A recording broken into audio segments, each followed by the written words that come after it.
அனைவருக்கும் வணக்கம். டிஎன்பிசி சிலபஸை சேஞ்ச் பண்ணிட்டாங்க. அதிலிருந்து தான் நம்ம வீடியோஸ் பார்த்துட்ருக்கோம். அந்த சிலபஸ் படி தான் நம்ம வீடியோஸ் பார்த்துட்ருக்கோம்.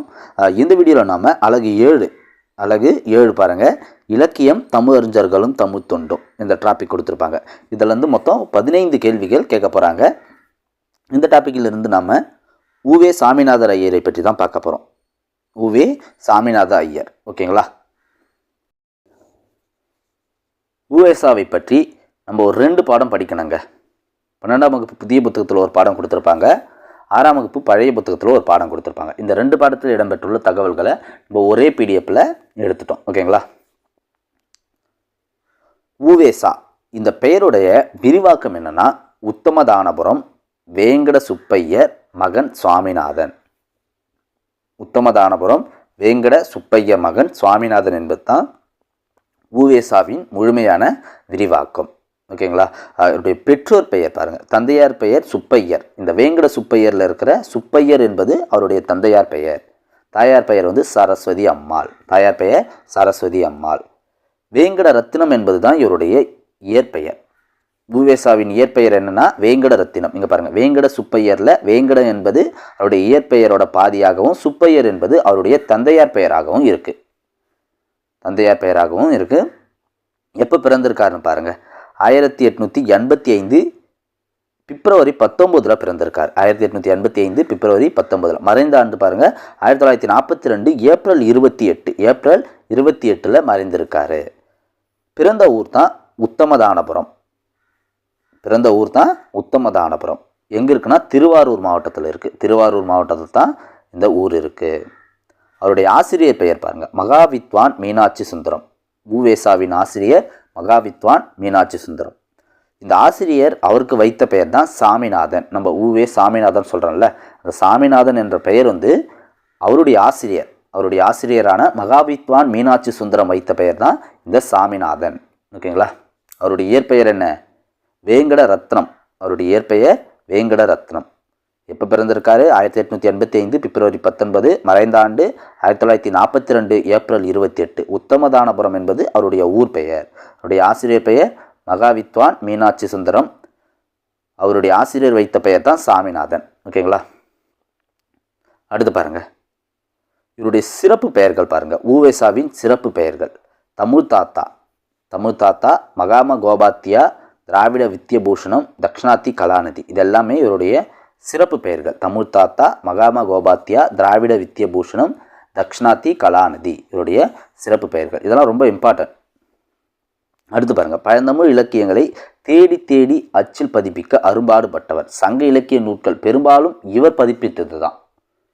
அதனால தான் பழந்தமிழ் இலக்கியங்களை தேடி அச்சில் பதிப்பிக்க அரும்பாடுபட்டவர் என்று உவேசாவை கூறுறாங்க. ரொம்ப முக்கியங்க இந்த பாயிண்ட்டு. அடுத்து பாருங்கள், கும்பகோணம் அரசு கலைக்கல்லூரியிலையும் சென்னை மாநில கல்லூரியிலையும் தமிழ் ஆசிரியராக பணியாற்றியிருக்கார். எங்கெங்கன்னு பாருங்கள், கும்பகோணம் அரசு கலைக்கல்லூரி, சென்னை மாநில கல்லூரி. இவர் தமிழ் பேர் ஆசிரியராக பணியாற்றியிருக்காரு.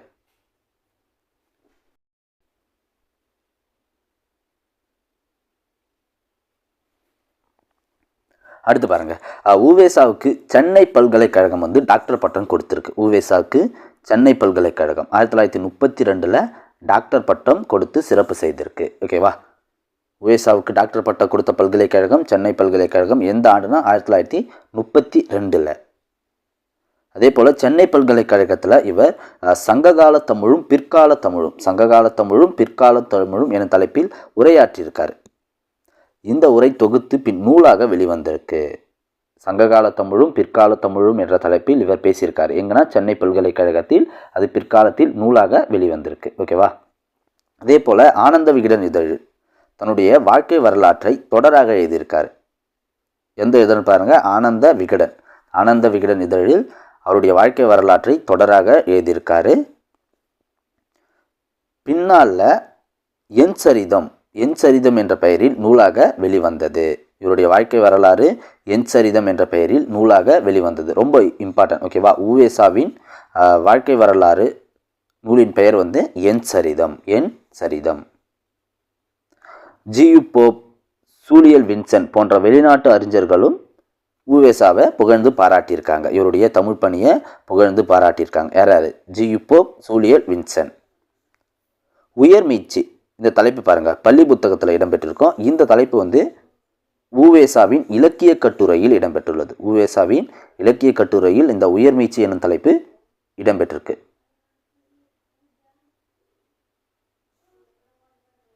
அடுத்து பாருங்க, உவேசா பதிப்பித்த நூட்கள் பாருங்க, 8 தொகை நூட்கள்.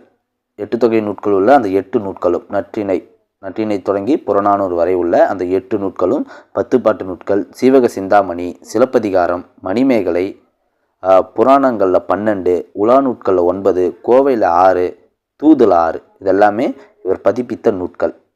அதே போல் இங்கே பாருங்கள், வெண்பா நூட்களில் 13, அந்தாதியில் 3, பரணியில் 2, மும்மணி கோவையில் 2, இரட்டை மணிமாலையில் 2, பிரபந்தங்களில் 4. இதுவும் அவர் பதிப்பித்த நூட்கள் தான். வெண்பா நூட்கள் 13, அந்தாதி 3, பரணி 2, மும்மணி கோவை 2, இரட்டை மணிமாலை 2, பிரபந்தங்கள் 4. எல்லாமே இவர் பதிப்பித்த நூட்கள் தான். ஓகேங்களா?